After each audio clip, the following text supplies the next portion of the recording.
राधे राधे भक्तों, जय श्री कृष्णा, जय श्री बांके बिहारी लाल की जय। भक्तों, आपका मेरे YouTube चैनल कृष्ण भक्त की दुनिया में बहुत बहुत स्वागत है। भक्तों, आज की वीडियो में हम जानेंगे नरसिंह जयंती की सरल पूजा विधि। तो भक्तों, चलिए वीडियो स्टार्ट करते हैं। नरसिंह जयंती भगवान विष्णु के चौथे अवतार नरसिंह भगवान के प्राकट्य दिवस के रूप में मनाई जाती है। यह पर्व वैशाख मास के शुक्ल पक्ष की चतुर्दशी तिथि को आता है। धार्मिक ग्रंथों के अनुसार नरसिंह रूप में भगवान विष्णु ने आधे नर और आधे सिंह का रूप धारण कर अधर्म का नाश किया था। इस दिन भगवान नरसिंह ने अपने भक्त प्रहलाद की रक्षा के लिए हिरण्यकशिपु का वध किया था। इसी कारण से इस दिन व्रत एवं विधि पूर्वक पूजा करने से सभी दुखों और भय का अंत होता है और भगवान श्री हरि की विशेष कृपा प्राप्त होती है। भक्तों, हम एक चौकी लेंगे। चौकी के ऊपर लाल या पीले रंग का आसन बिछाएंगे। उसके बाद हम थोड़े से तिल लेकर उस पे हम लड्डू गोपाल जी को विराजमान कराएंगे। भक्तों, भगवान विष्णु जी के ही अवतार है नरसिंह भगवान, इस और विष्णु भगवान जी के ही अवतार है लड्डू गोपाल जी, इसलिए हम लड्डू गोपाल जी को विराजमान कराएंगे। इसके बाद हम भगवान श्री हरि विष्णु जी को विराजमान कराएंगे और माता लक्ष्मी को विराजमान कराएंगे। उसके बाद थोड़े से तिल लेके हम गणपति भगवान जी को विराजमान कराएंगे। फिर हम थोड़े से तिल का आसन लेके हम उसमें दीपक को विराजमान कराएंगे। तो भक्तों, यहाँ पे मैंने दीप को विराजमान करा लिया है। अब सर्वप्रथम भक्तों, हम सबसे पहले हम शुद्धिकरण करेंगे। तो यहाँ पे मैंने 1 लोटा जल गंगा जल में मिला के अब मैं इससे शुद्धिकरण करूंगी। तो सर्वप्रथम मैं भगवान गणपति जी का शुद्धिकरण करूंगी, उसके बाद मैं लड्डू गोपाल जी का शुद्धिकरण करूंगी, फिर मैं भगवान श्री हरि विष्णु जी और माता लक्ष्मी जी को शुद्धिकरण करूंगी। उसके बाद में जो मैं दीप लिया है मैं उस दीप को भी शुद्धिकरण करूंगी। तो इस तरीके से भक्तों, आप देख रहे हैं मैं शुद्धिकरण कर रही हूँ। उसके बाद भक्तों, अब मैं दीप को सर्वप्रथम मैं प्रज्वलित करूंगी, क्योंकि दीप हमारी पूजा का साक्षी होता है, इसलिए मैंने दीप प्रज्वलित कर लिया है। अब भक्तों, यहाँ पे सर्वप्रथम मैं भगवान गणपति जी की पूजा करूंगी।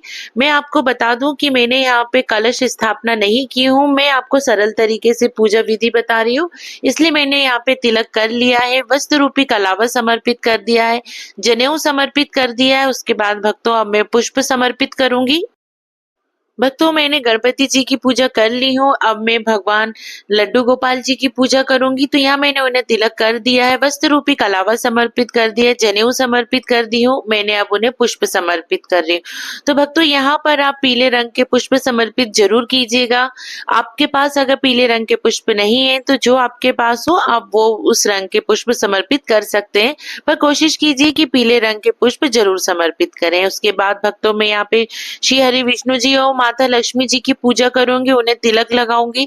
माता लक्ष्मी के मैं कुमकुम का तिलक लगाऊंगी। उसके बाद मैं जनेऊ समर्पित करूंगी, वस्त्र रूपी कलावा समर्पित करूंगी, पुष्प समर्पित करूंगी। तो इस तरीके से भक्तों, मैंने यहाँ पे भगवान श्री हरि विष्णु और माता लक्ष्मी की पूजा कर ली हूँ।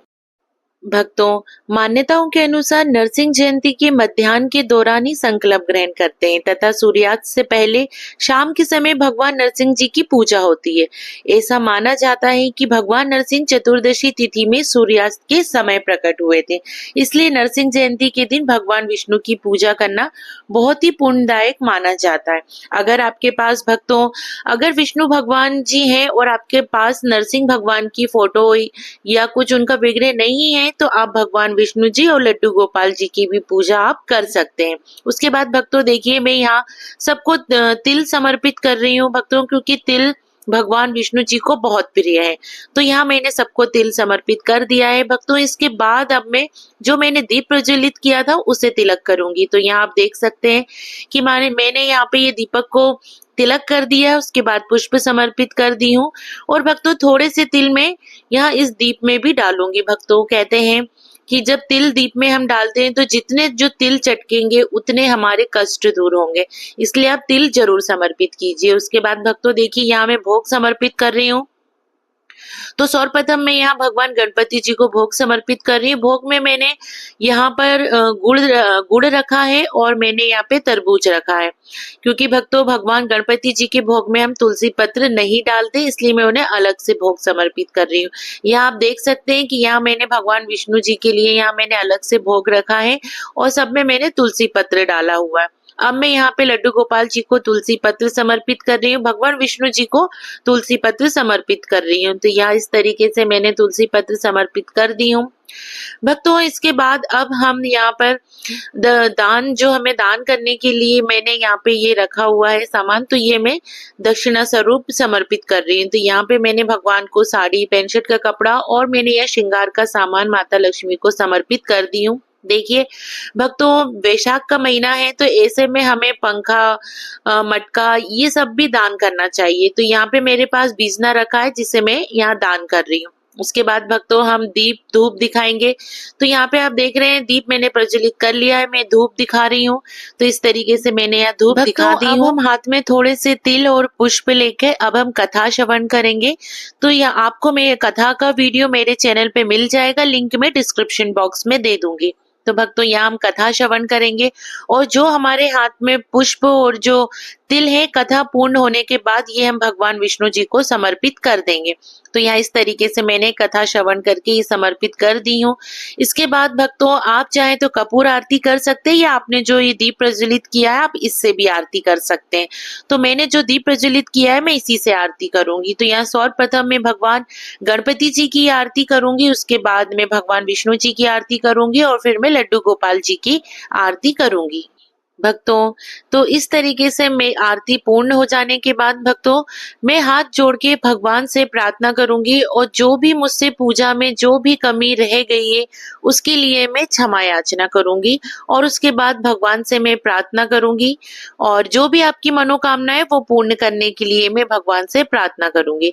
उसके बाद भक्तों, इस तरीके से हमारी ये पूजा पूर्ण होती है और जो आपने एक लोटा जो जल लिया था भक्तों, इसे आप सूर्य देव को अर्घ दे देंगे और उसके बाद जो भी ये भोग प्रसाद जो आपने समर्पित किया है ये आप घर में सभी को बांट देंगे प्रसाद स्वरूप। और जो भी ये दान दक्षिणा की जो भी आपने सामान लिया है ये आप किसी ब्राह्मण को दान कर सकते हैं और या फिर आप अपने घर में अपनी सासू माँ जी या जो भी आपसे बड़े हैं जिनके आप पैर पड़ते हो आप उन्हें ये दान कर सकते हैं। तो दान करने के लिए जो दक्षिणा है वो भी आप साथ में लेके ये पूरा आप दान कर सकते हैं। दान करने के लिए आप अपने साड़ी के पल्लू या आप अपने दुपट्टे में थोड़ा सा जल लेके 3 बार ऐसे आचमन करके उसके बाद ही आप ये दान के लिए दे सकते हैं। तो भक्तों, पूजा पूर्ण होती है। और अगर आपको भक्तों मेरा ये नरसिंह जयंती सरल पूजा विधि अगर आपको पसंद आई हो, अगर ये मेरा वीडियो आपको अच्छा लगा हो तो आप भक्तों वीडियो को लाइक जरूर कीजिएगा। साथ में अगर अभी तक आपने चैनल को सब्सक्राइब नहीं किया है तो चैनल को सब्सक्राइब कर लीजिए और बेल आइकन प्रेस कर दीजिए ताकि मेरी आने वाली वीडियो का नोटिफिकेशन आप भक्तों को मिलता रहे। तो भक्तों, आप सभी को नरसिंह जयंती की बहुत बहुत शुभकामनाएं। तो आप सभी को प्रेम पूर्वक राधे राधे।